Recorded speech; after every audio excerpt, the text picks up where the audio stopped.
Quando eu acabei a quarta série, na cidade onde eu nasci, lá em Aiuruoca, sul de Minas, uma cidade bem pequenininha, eu vi vários colegas e grandes amigos do tempo de escola se mudarem para uma outra escola na cidade vizinha. Essa outra escola era um colégio renomado, era considerado um dos melhores colégios ali da nossa região, porém ele era particular.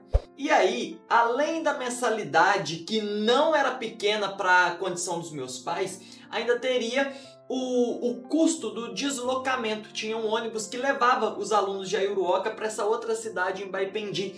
E o ônibus levava e trazia todos os dias. Dá em torno de uns 50 minutos de distância de uma cidade a outra. Mas somando os custos da mensalidade do colégio, mais o deslocamento, dava um valor que era impossível meus pais conseguirem bancar naquela época. Porém, esse colégio tinha um simulado que acontecia uma vez por ano. E as melhores notas desse simulado teriam a oportunidade de ganhar uma bolsa no colégio e assim estudar gratuitamente. Essa era a minha grande chance, inclusive minha única chance de estudar lá. Então, quando eu estava terminando a quarta série, eu tentei esse simulado, porém minha nota foi muito abaixo. Ali eu realmente percebi que o nível de ensino naquele colégio particular, comparado à escola que eu estava, que era uma escola pública, nem era uma escola ruim, mas a diferença era grande, escalador, não tinha como comparar. E eu lembro que eu fiquei bastante triste na época de ver grandes amigos meus mudando pra lá. Eles continuavam morando em Aiuruoca, só que, sabe, quando você tá na época de escola, você vai montando turminhas e aí os assuntos são diferentes, eles estavam cheios de novidades e eu tava lá no mesmo lugar. E só pra você saber, depois de tentar na quarta série, eu tentei da quinta pra sexta, da sexta pra sétima e falhei em todas essas ocasiões. Até que, quando eu estava indo pra oitava série, eu tentei o simulado mais uma vez.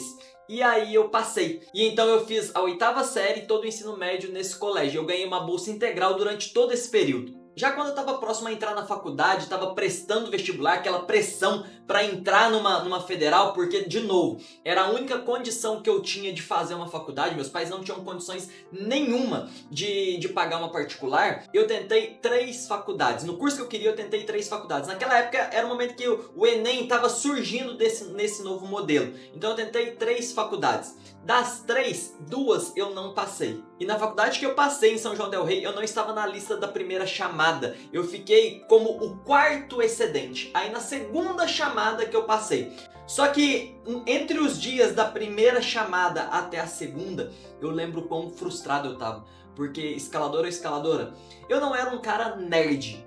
Eu sempre fui, na época principalmente, eu socializava bastante, eu saía, eu jogava futebol, saía com os amigos, ia pra festas, mas no momento de estudar eu estudava pra caramba. Do mesmo jeito que eu tinha finais de semana que eu ia pra festa, tinha outros que eu passava trancado no meu quarto. Minha mãe só ia lá pra me dar comida, dar café, e eu tava lá estudando, eu estudei pra caramba. Mas enfim, na segunda chamada eu passei. E aí eu fui para a faculdade. Quando eu estava na faculdade, eu vi a oportunidade de fazer um intercâmbio. E o primeiro intercâmbio que eu tentei foi para os Estados Unidos. Quando chegou o resultado da prova, de verdade, eu achei que o meu resultado estava errado. Eu tirei uma nota muito ruim. Eu sabia pouco inglês. Eu fui na base da vontade ali, da emoção. O idiota motivado, como eu digo. Sem conhecimento nenhum, mas eu tentei. Mas eu fui muito mal, mas muito mal mesmo. Não tive nem chance. E aí eu tentei um segundo para a Itália. E para a Itália eu passei. E fui morar 1 ano na Itália. Fiquei 8 meses em Milão. E lá em Milão eu tentei estágio, fui tentando. E aí na quarta entrevista direta, eu consegui um estágio lá na Itália para passar nos 4 últimos meses que eu estava lá. E aí eu mudei para Imola, onde eu fiz estágio. Quando eu voltei do intercâmbio, o estágio que eu realizei fora ajudou pra caramba nas minhas entrevistas de emprego. Só que quando eu voltei e cheguei aqui no Brasil, foi logo depois do impeachment da Dilma. O país não estava nada bem.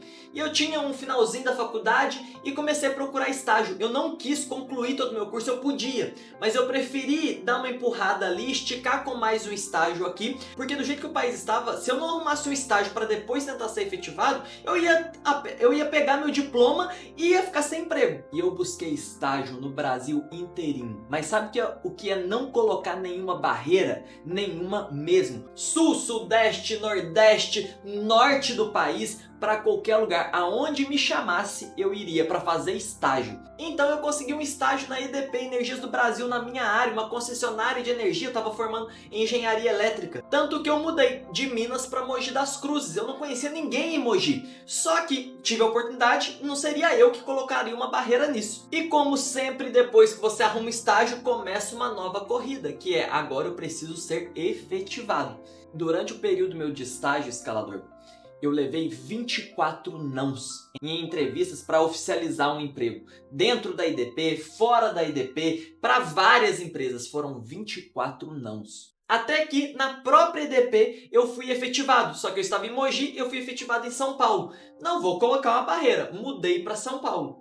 6 meses depois, na mesma IDP, eu fui promovido. Eu tinha sido efetivado como analista e eu fui promovido para engenheiro, que era o meu cargo de formação. E a promoção era em Mogi. E aí eu voltei de São Paulo para Mogi das Cruzes. E foi nesse período que eu comecei a investir. Só que quando eu também comecei sem conhecimento nenhum. Eu era o idiota motivado. Falei, vamos tentar. Eu ganhei um pouquinho e de repente eu perdi. Perdi por quê? Porque não tinha conhecimento. Não é porque a bolsa era arriscada, é porque eu não tinha conhecimento.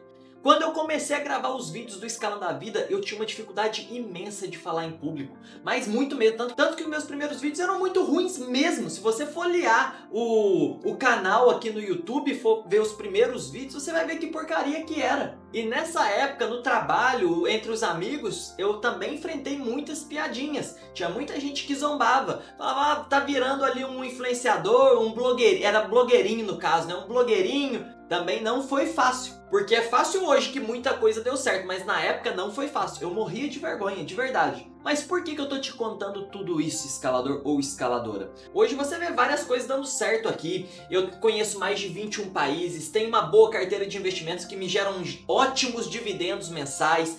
Tenho um imóvel alugado, comunidade com mais de 1000 alunos. Só que eu não sei se você se atentou, mas não teve uma coisa que eu fiz que eu acertei de primeira.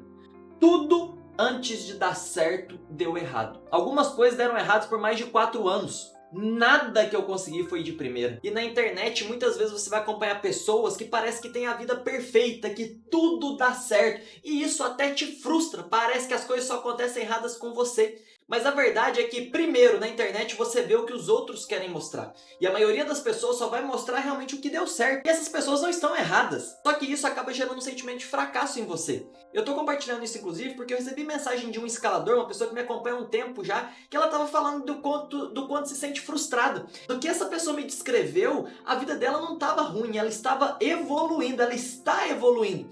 Só que quando ela olha na internet e compara e parece que as pessoas estão viajando todos os meses e não precisam nem trabalhar e ganham rios de dinheiro, tá sempre trocando de carro, que parece que essas pessoas estão com a vida perfeita. E talvez você tá passando por esse sentimento agora. Você olha pro lado, pra sua garagem, pô, eu queria estar com outro carro, esse carro já tá velho. E aí você vê na rede social uma pessoa trocando de carro. Você vê o carro novo que ela tá, mas você não vê o tamanho do financiamento que ela tá enfrentando. Isso ela não vai mostrar. Então é importante que você respeite o seu processo. Algumas coisas ainda não deram certo pra você e não é porque você não é capacitado pra isso. É porque faz parte do processo. Eu só tenho essa estrutura que eu tenho agora porque os erros me ensinaram muito ao longo do tempo. E mais do que os erros, depois de errar muito e acertar, eu entendi que em muitos processos, por mais que eu não queira, por mais que eu deseje acertar de primeira, eu vou errar antes de me tornar uma pessoa capacitada a acertar aquilo.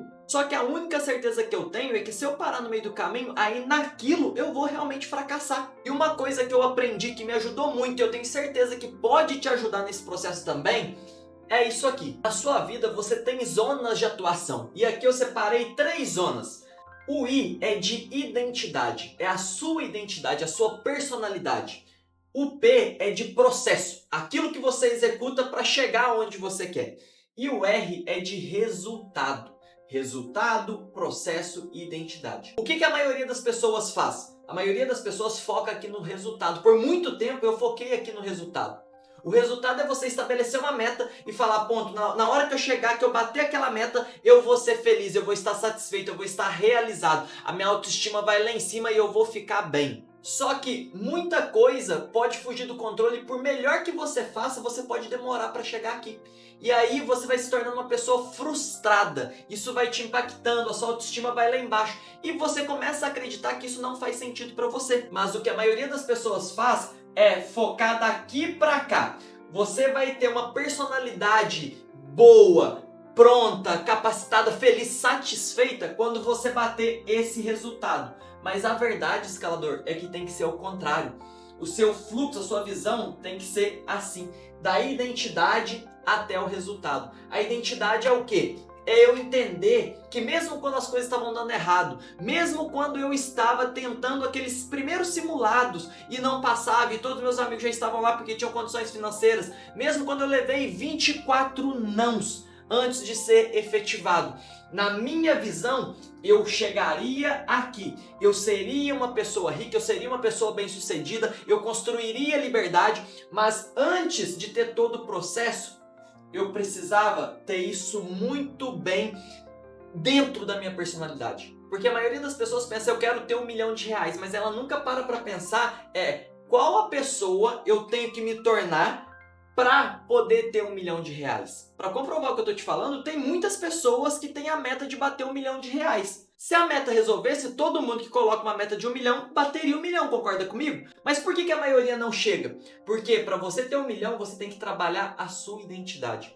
E aí a sua identidade vai fazer você ter processos, hábitos, rotinas que vão construir a sua meta. O ponto não é você abandonar a meta, eu sou um defensor de metas. Mas se você não for a pessoa preparada para sustentar o processo, as rotinas que vão te levar ao resultado, mais cedo ou mais tarde você vai ser uma pessoa frustrada, porque você vai querer grandes resultados aqui, mas a sua essência, a sua base não vai estar pronta para você chegar lá. E aí isso nunca vai acontecer. No momento que você tiver uma personalidade que você vai olhar e falar, não cara, eu já sou rico, eu sou uma pessoa rica.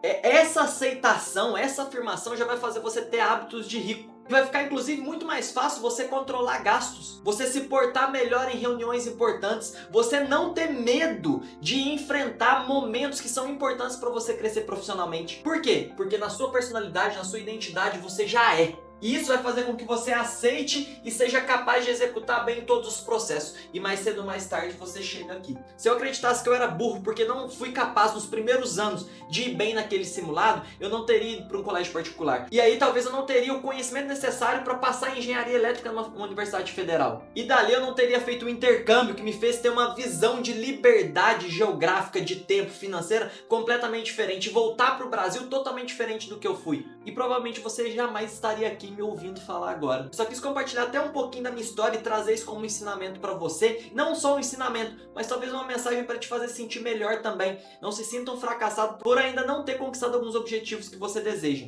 Às vezes só tá faltando você tentar um pouco mais e acreditar em você mesmo. Criar sua identidade que vai te levar até o seu resultado. Se gostou, deixa um like, compartilha com quem precisa ouvir essa mensagem também. Um forte abraço e até o próximo.